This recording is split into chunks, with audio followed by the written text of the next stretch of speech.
नमस्कार. आपण पाहत आहात आपला भारत न्यूज. सत्याचा ध्यास, जनतेचा विश्वास. रेल्वे प्रवाशांसाठी एक महत्त्वाची बातमी. मध्य रेल्वेकडून रेल्वे कायदा 1989 मधील काही प्रमुख तरतुदींत सुधारणा करण्यात आली आहे. या बदलांचा उद्देश तिकिटाशिवाय प्रवास, आरक्षित डब्यांमध्ये अनधिकृत प्रवेश, महिलांसाठी राखीव डब्यांमध्ये बेकायदेशीर प्रवेश आणि तिकिटांच्या गैरवापराला आळा घालणे हा आहे. आता पाहूया बदललेले नियम. पहिला बदल, तिकीट किंवा वैध पास नसताना प्रवास केल्यास भाड्यासह अतिरिक्त शुल्क भरावे लागेल. रक्कम न भरल्यास प्रकरण न्यायालयात जाईल.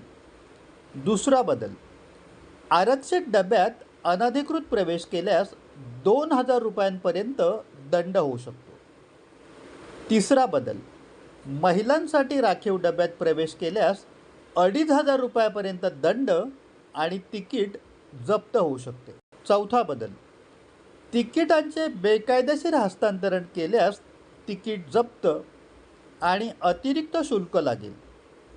पाचवा बदल, अधिकृत अंतरापलीकडे तिकिटाशिवाय प्रवास केल्यास भाड्यातील फरक आणि दंड भरावा लागेल. मध्य रेल्वेने सर्व प्रवाशांना नेहमी वैध तिकीट घेऊन प्रवास करण्याचे, राखीव जागांचा आदर करण्याचे आवाहन केले आहे. ही माहिती मध्य रेल्वेने प्रसिद्ध केलेल्या पत्रकात नमूद केली आहे. मी रवींद्र थोरात, आपला भारत न्यूज. सत्याचा ध्यास, जनतेचा विश्वास.